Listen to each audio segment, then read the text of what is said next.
तहरीश, ये बकरा तो बहुत प्यारा है। क्या हम इसे ईद के बाद स्कूल जा सकते हैं?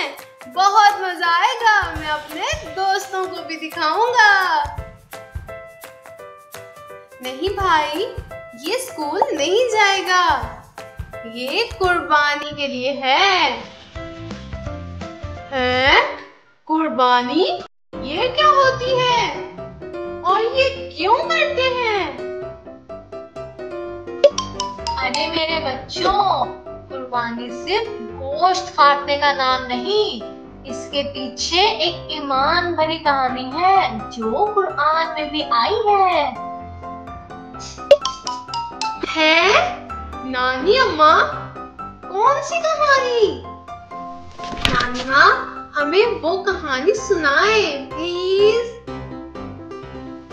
कुर्बानी की है प्यारी बात, सुनते हैं ईमान के साथ।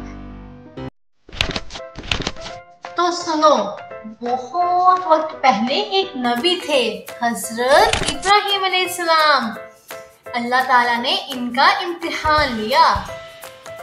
कैसा इम्तिहान?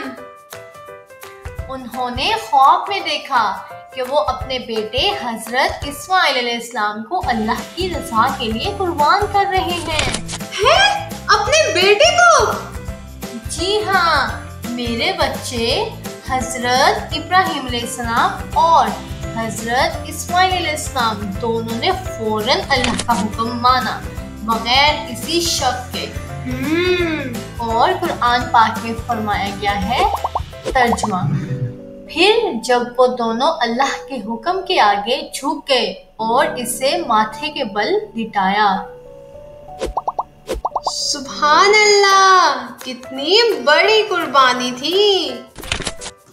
जी हाँ, फिर जब हजरत इब्राहिम अलैहिस्सलाम ने हजरत इस्माइल अलैहिस्सलाम को कुर्बान करने का इरादा किया तो अल्लाह ताला ने फरमाया,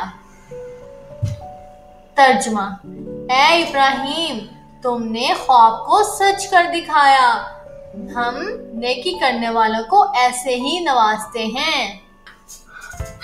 फिर क्या हुआ नानी? और फिर ये हुआ कि अल्लाह ताला ने हजरत इस्माइल अलैहिस्सलाम की जगह एक जानवर भेज दिया और फरमाया, तर्जुमा, और हमने इसको एक बड़ी कुर्बानी के साथ बदल दिया। तो हजरत इस्माइल अलैहिस्सलाम बच गए। जी हाँ, और अल्लाह ने इनकी जगह एक जानवर भेज दिया। इसी याद में तो हम हर साल ईद उल अज़हा पर कुर्बानी करते हैं। कुर्बानी सिर्फ गोश्त काटने का नाम नहीं, ये तो अल्लाह की मोहब्बत और इसके हुक्म की पैरवी है। तो हम भी वादा करते हैं, हम अच्छे बच्चे बनेंगे और अल्लाह की बात मानेंगे। शाबाश मेरे बच्चों, और अब आओ ईद की तैयारियां करें, कुर्बानी की खुशी में सबको शरीक करें।